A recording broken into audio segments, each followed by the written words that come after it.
As 5 coisas que te fazem perder a sua convicção sobre a salvação. Vamos falar sobre esse assunto hoje, já vamos logo para a primeira coisa, que é o seguinte, essa aqui é a mais importante e talvez até a mais comum. Falta de fé. Cara, a falta de fé é a principal coisa que pode te fazer perder a sua convicção, a sua certeza de salvação. Por quê? Porque a salvação vem pela fé em Cristo Jesus e na obra que ele fez. Então, quando falta fé para você, meu amigo, aí é um problema, porque faltando fé, cara, tá faltando a base de tudo. Então, a certeza da salvação, ela vem por meio da fé, né? Você é convicto porque você tem fé. Se não tem fé, a lógica, a racionalidade não vai conseguir te dar essa tranquilidade de que você é salvo, tá? O racional, ele não consegue compreender a salvação porque ele vai sempre pesar numa balança e você vai sempre merecer, né, ser condenado por causa das suas más obras, né? Dos seus pecados, etc., que você comete, todo mundo tem pecado. Então, se não houver fé em Cristo suficiente, fé na salvação, na obra de salvação que Cristo fez, você provavelmente vai começar a perder esta convicção. E isso é muito perigoso, porque perder essa convicção é um pouco desanimador, né? Para quem tá na vida cristã, quando você tem essa fé enfraquecida, a primeira coisa que começa a acontecer, pode comentar aí se não é isso mesmo, a gente começa a ficar com dúvida, né, a respeito de nós mesmos. Deus, será que eu sou realmente seu filho? Deus, será que eu sou, né, eu sou alguém do bem realmente que tá com Deus? Ou eu só sou um cara que faz umas coisas boas, mas no fundo eu não vou ser salvo, né? Então, quando falta fé, a primeira coisa que aparece é essa dúvida aí. E como é que você faz para ter mais fé? A Bíblia fala que a fé vem pelo ouvir e ouvir da palavra de Deus. Então, aumente a entrada de informações espirituais boas na sua vida, né? Aumenta a entrada de palavras sobre Deus, né? Assista pregações, etc. Tudo isso vai aumentar a sua fé, mas sobretudo leia a Bíblia, tá? A Bíblia é a principal forma com que Deus, né, se comunica e comunica as bases, né, do evangelho e da sua natureza aos homens, né? É através da palavra de Deus, que é a Bíblia. Né? Mas não só a Bíblia é onde Deus fala com você, Deus fala com você a todo momento. Então esteja sensível também para ouvir a palavra, tanto através de outros homens, de outras mulheres, né, pregadores, etc., assistindo pregações, lendo a Bíblia também, e na sua vida como um todo, porque Deus pode falar com você em qualquer momento. Então, a fé vem pelo ouvir e ouvir a palavra de Deus. Ouça mais disso para você poder aumentar a sua fé, né? Se o seu problema é com a salvação, você está com dúvida da salvação, né? Você precisa ler mais sobre a salvação na Bíblia, você precisa buscar entender, né, ouvir mais palavras sobre salvação para você entender o que é isso. A gente tem um vídeo aqui, vários vídeos, na verdade, falando sobre salvação. Vou deixar o cardzinho de um deles aqui, ó, aqui. Toda vez eu erro isso aqui. Aqui vai ter o cardzinho de um vídeo explicando a salvação, tá bom? E aí isso vai servir para aumentar a sua fé, né? O segundo ponto que você pode também tá roubando essa convicção é uma coisa que é muito comum hoje em dia também, que é a instabilidade emocional. Vou até dar um close para falar disso aqui, ó. Instabilidade emocional hoje em dia é o novo normal, né? As pessoas normais hoje em dia são as doidinhas, né? Por quê? Porque tem mais dessas pessoas do que das pessoas sãs da consciência. Todo mundo tá bitolado em alguma coisa, já percebeu? Tá todo mundo sequelado, como diz a galera aí mais nova, né? E essa instabilidade emocional, ela rouba, sim, a sua alegria da salvação, a sua convicção de ser salvo. Sabe por quê? Porque a instabilidade emocional, ela é como se fosse um parasita na sua alma, né? Você começa, os seus olhos começam a turvar. O que é isso? Você começa a ver as coisas sobre aquela lente daquele sentimento ruim que você está tendo, né? E se você está constantemente instável emocionalmente, o que acontece é que você passa a olhar a vida toda com essas lentes ruins, lentes pessimistas, né? Parece que você coloca um óculos de pessimismo.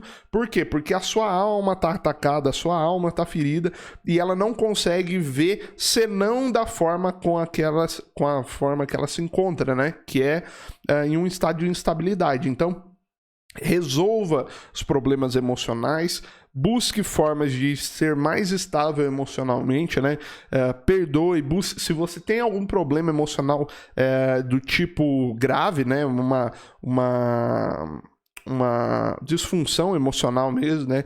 Uma depressão, alguma coisa do tipo, procure ajuda, porque presta atenção, a Bíblia chama o diabo de acusador, né, de inimigo da nossa alma, tá? Ela podia falar inimigo do nosso espírito, inimigo do nosso corpo, mas o nosso corpo, o mal que tá nele, que é o pecado, já foi pago, então Satanás não tem como fazer nada.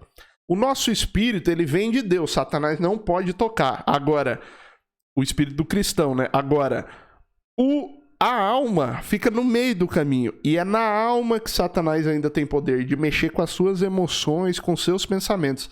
É aí que mora o perigo, ele é o inimigo da nossa alma, não do nosso corpo, nem do nosso espírito, porque o pecado do nosso corpo está pago, nós não somos mais culpáveis diante de Deus, se você creu no Evangelho e em Jesus, né? E ele também não é inimigo do nosso espírito, porque o espírito que está em nós é o Espírito Santo, vem de Deus, ele é submisso a esse espírito e ele não pode tocar nesse espírito porque foi Deus que o criou, né? Então, o lugar onde ele te ataca é na sua alma, nas suas emoções. Então, comece a dar atenção para essa área da sua vida, porque isso pode te roubar também a alegria e a certeza, né? A convicção de salvação. Outro ponto que pode te roubar essa convicção é o sentimento de culpa pelo pecado. Esse aqui, galera, é um dos mais comuns também. Tudo que eu vou falar aqui é comum, né? Mas esse aqui é um dos que mais pega. Por quê? Porque quando a gente se torna cristão, né? No começo é tudo muito lindo, mas depois começa a vir uma onda de a gente começa a se tocar de que a gente ainda não é perfeito, o nosso corpo ainda não é glorificado, a nossa carne ainda é pecadora, né? Mas o nosso espírito é justificado. Então começa a haver essa distância entre, às vezes, o que a gente faz, mas o que a gente queria fazer no espírito. E até que você vá se aperfeiçoando, leva um tempo, não é do dia para noite, né? Deus pode fazer do dia para noite? Pode, mas em geral leva um tempo. A pessoa vai se aperfeiçoando na fé, né? Ela não vira, né? Ela não fica uma boa pessoa do dia para noite. Isso vai acontecendo aos poucos e dura até o final da vida, né? O apóstolo Paulo fala isso, né? Vamos crescendo, nos aperfeiçoando até se conformar à estatura do varão perfeito, né? A perfeição, ela vem só na ressurreição, ou ela vem só na volta de Cristo, quando ele nos der o corpo glorificado, certo? Então, quando você sente muita culpa pelos seus pecados, e perceba, eu não estou falando aqui do arrependimento do pecado, tá? Estou falando do sentimento de culpa constante, certo? Claro que quando você pecar, você vai se sentir culpado. Isso é óbvio, né? E essa raiz de culpa vai servir para gerar arrependimento. Só que se esse negócio continua, mesmo depois de você pedir perdão, presta atenção, porque tá faltando você olhar para esse negócio aí, porque essa culpa constante do pecado, ela vem da acusação de Satanás, tá? É Satanás ficar te lembrando toda hora que você fez aquilo, etc. E você fica remoendo aquilo. E essa culpa rouba a alegria, rouba a sua certeza de que você é salvo, né? Rouba sua convicção na salvação em Cristo. Então, não deixe que Satanás fique te acusando, né? Leia Romanos, que fala muito sobre isso, né? Sobre como Jesus removeu a culpa pelo nosso pecado, como nós não estamos mais debaixo do regime da lei, né? Nós não estamos mais sujeitos à punição pela quebra da lei, você que creu no Evangelho. Então, vá ler sobre isso lá em Romanos, eu te recomendo, para que você tire essa culpa de dentro de você. O livro de Romanos fala muito sobre isso. Leia todo, tá? Sobretudo Romanos 6, 7, 8, se eu não me engano, tem bastante coisa sobre isso, mas lê o livro todo. O próximo ponto são ambientes caóticos. Ambientes caóticos. Quando você está num ambiente muito caótico, muito carregado, só tem briga, só tem discussão, só tem gente chata, enchendo o saco, para falar a verdade aqui, né? Desculpa a palavra. Desculpa a palavra não, que né, isso aqui, enchendo o saco, é palavra comum, tá? Se você aí ficou ofendidinho, tchau, vai embora. Mas tem ambiente que só tem gente pesando em cima, né? Pesando na gente, falando palavras de desmotivação, né? Que não motivam. Ou tem muita briga, ou tem muita crise naquele ambiente.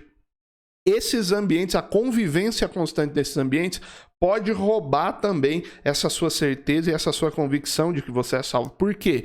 Porque quando você está nesses ambientes, esse ambiente caótico, ele faz com que a sua mente esqueça de buscar as coisas espirituais, de pensar nas coisas espirituais e fique raciocinando só sobre o mundo físico, né? Por quê? Porque tá tudo muito caótico, então o seu cérebro fala, para de pensar nessas coisas e vamos pensar nisso aqui que tá acontecendo, porque o pau tá quebrando aqui e a gente precisa ficar aqui. A gente precisa prestar atenção nisso aqui, né? O seu cérebro vai fazer isso e vai trazer a sua atenção para aquele caos. E aí você vai ficar preso, a sua mente vai ficar presa aqui nas situações da Terra, nas circunstâncias terrenas, né? As circunstâncias também são outra coisa que, se você der muito valor a elas, né, mais do que devido, elas podem tirar também essa sua alegria, essa sua convicção. Então, ambientes caóticos, circunstâncias caóticas, tome cuidado. E por último, pessoal, né, mas não menos importante, né? Eu coloquei aqui a falta de sensibilidade espiritual. Falta de sensibilidade espiritual pode ser um ponto também que tira a sua convicção sobre a salvação. Por quê? Porque quando você não está sensível espiritualmente, você não tem né, aquela experiência diária com Deus. Você não ouve Deus falar com você, né? Vitor, de que jeito que Deus fala? Deus não fala só audivelmente, porque tem gente que já ouviu Deus falar audivelmente, tá? Eu ouvi uma vez só. Tem gente que já ouviu mais. Deus pode falar assim? Pode, mas não é o normal. O normal é ele falar dentro de você, ao seu coração, tá? Então, mas quando você não está sensível, você não consegue identificar Deus falando com você, mesmo ele continuando falando. E como é que eu faço, Vitor, para aumentar minha sensibilidade espiritual? Se exponha mais a materiais espirituais bons, né? Não vai... né? Não vai para... Tem o lado espiritual bom, o lado espiritual ruim. Não vai fazer cagada aí também, né? Mas se expõe a coisas espirituais a respeito de Deus, né? Se expõe à palavra de Deus, à Bíblia, né? Vá frequente, né? Congregue com irmãos. Às vezes, a falta de congregação, a falta de ter relacionamento com outros irmãos tá diminuindo sua sensibilidade espiritual, tá te fazendo não reconhecer mais os movimentos do Espírito Santo, né? E os movimentos de Deus na sua vida. E aí, quando você não vê mais Deus agindo na sua vida, você perde a fé, né? E a gente volta pro ponto 1. Sem fé, lascou, né? Porque você ver Deus agindo é algo que te ajuda a manter a fé. É claro que a fé é a certeza das coisas que não se veem, né? Mas quando você tem um ato de Deus e você tá vendo Deus agir na sua vida de alguma forma, tanto te entregando coisas quanto tirando coisas de você, né? Você fala, poxa, Deus está aqui, né? Eu consigo perceber que o Espírito Santo está movendo coisas na minha vida, está me levando para locais, ele está falando comigo muitas vezes, né? Isso vai depender da experiência de cada pessoa, essa sensibilidade. E é diferente de um para outro, né? As experiências, mas a falta de sensibilidade, se você não está percebendo nada, isso pode te roubar a convicção, né, a respeito da salvação e te roubar essa fé, né, de alguma forma. Porque você vai ficando cada vez mais triste e aí junto com essa falta de sensibilidade vem a instabilidade emocional e aí vai fazendo aquela bola de neve de caos, né, de caos dentro de você e aí você fica refém dessas coisas. Certo, pessoal? Cuidem desses 5 pontos que eu falei aí. É claro que tem muito mais, mas eu acho que esses são os principais aí pra gente falar, beleza? Vai aparecer aqui agora um vídeo, uma playlist sobre assuntos parecidos com esse. Clica aí no vídeo para continuar assistindo vídeos como esse aqui, beleza? Valeu, pessoal, um abraço para vocês.